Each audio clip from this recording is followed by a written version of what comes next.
But we are honored to have with us Jessica Cox, who is the 2023 Grand Marshal for the Rodeo Parade. How you doing today, Jessica? Doing good. We're so proud and so honored to have you on the show. So thank you so much for coming. We want to say that thank you. But I don't want to waste my time on this minute we have with you. So please tell us a little bit about yourself. I am the Grand Marshal, and it's exciting. I'm just trying to let that soak in because it's been such a privilege, especially knowing all the legends who former Grand Marshals and to be a part of that community. I've been in Tucson for over 25 years and came here after I was in Sierra Vista, Arizona, where I was born. And then once I came out here as a teenager, been here ever since, graduated the University of Arizona, did everything in my life without the use of two things. What is that? I was born without both my arms. Okay. So that's how I do everything with my feet. Uh-huh. And you don't have a short list of accomplishments either. Tell us a little bit about some of the things that you're most proud of.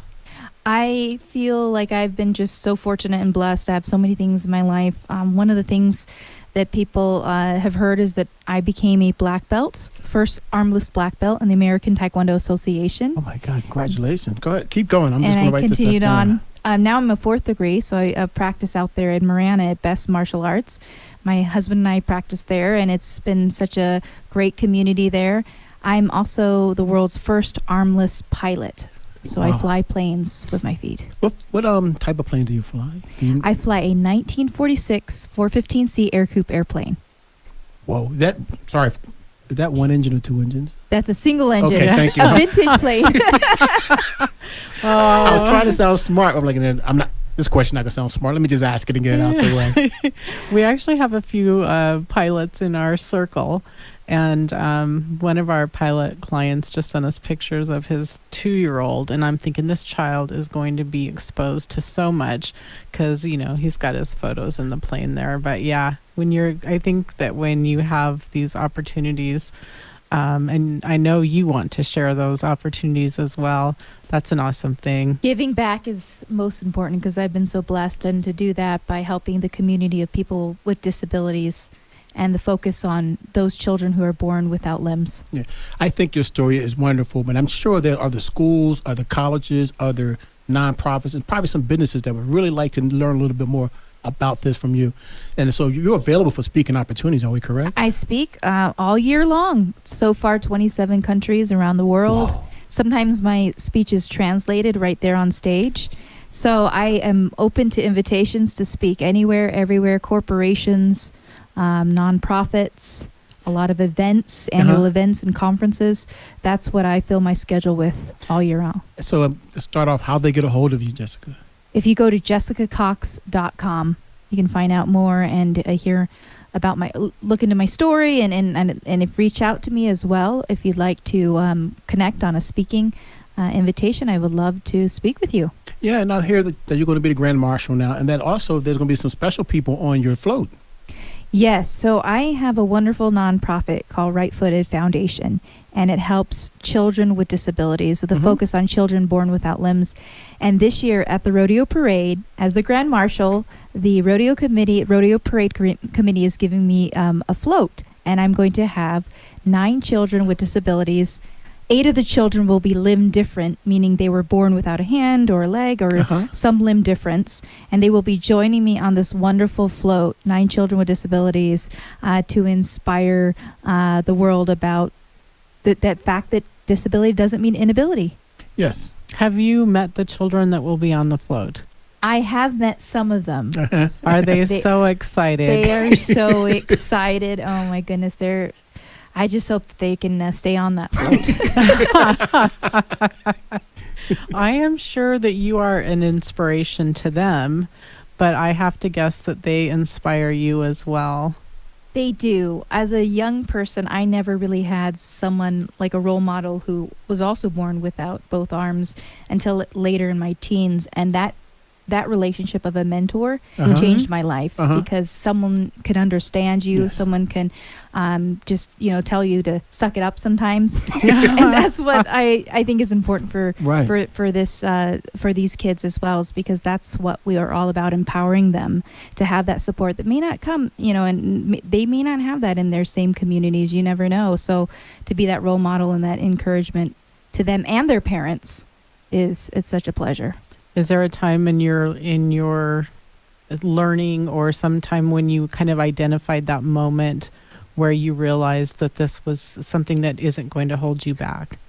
I think my parents set that stage very early on. Mm-hmm. And I just, I've been challenged since birth with, you can't do it. You don't have arms, or, there's no way. But for me, it's always just transforming that into, yes, you can. You can find a way. Uh-huh. You can't give up. You just persevere through it, and you get through it, and you persist, and you never say those words, I can't, Mm-hmm. Mm-hmm. because that sets you up for failure. Absolutely. Being the Grand Marshal of the rodeo parade, has that opened doors for you? It has been so tremendous. I have had very little sleep in the last and the community is wonderful because they are the reason I am where I am, the support and that encouragement all throughout my childhood, and now being able to make the community aware of what we're trying to do for so many children with disabilities, and this amazing project that I haven't even said yet, but that's what's so great about, is just bringing that elevated awareness to the community, and having the Grand Marshal title is allowing that. That's awesome. Well, so that's a great Big segue. thing to go right into. Yes, tell us about it. Tell you about the Impossible airplane. Yes. Yes. And if you break down impossible, it's actually I'm possible. It will be the first airplane in aviation history that can be flown with feet. And we are building that right now as we speak. It will be modified right here in Tucson. This piece of history, this RV-10 airplane, a 4-seater single-engine airplane that will be flown all over the world, and would have been designed, modified here in Tucson. So that connection to right here in our own home of Tucson, Arizona, an airplane, first ever airplane in history, is what we're doing right now. And we are trying to get the support of the community partners on board, because it is a very expensive endeavor, Mhm. but ultimately the message is the most important thing, to continue to inspire these kids around the world. What is the price tag on doing On this? an airplane? Well, just to give you an idea, kit airplanes have gone up in price Mm-hmm. since during the pandemic. A lot of people started to build these airplanes because they were Okay. a lot home more often. Yeah. And it's about $80,000 to start with a kit airplane right now. About the kit that we're working Okay. with. So that gives you an idea, but that doesn't include labor. That doesn't include all this other stuff that goes And the with building. modifications you're doing to it too. The modifications is a whole new project being done by various people. Some engineers from the University of Arizona Engineering Department Wow. Great. are great. taking on, I should say future engineers because they're students. They're taking on this wonderful project to create some of the modifications. So that's right here at the university. And the simulator of the airplane is being restored at the Pima Community College Aviation Technology. Wow. That's awesome. I actually expected to hear a much larger number. So the fact that you can accomplish this for less than $1 million Oh, yeah. is amazing. I mean, what an opportunity. And then what is your timeline for the plane? The airplane, well, first of all, we're calling it Project 2025 Okay. because we have to finish the build, and we fortunately have wonderful volunteers behind us that are making it possible. Once we build that plane, 2024, next year, we would spend experimenting on the safety measures, experimenting on the modifications, making sure this airplane, test flying it essentially, making sure it's safe in the skies, and then we should be finished by 2025. The big goal is to not only fly the plane around the world, but to fly it over the opening ceremonies of the Olympic and Paralympic Games in 2028. Good job. That gave me chills. Yeah, Honestly, it gave me chills. It would be amazing. I love your goals, and it just, even if to me they seem so out there, but you see in your eyes, they look achievable. You're like, these things are going to happen. I can make these things occur. You just need the sponsors to help you. They give you the funding to help make these things come. Even if they don't, you're going to make this happen. We are determined. It says on the side of the airplane, believe you can fly.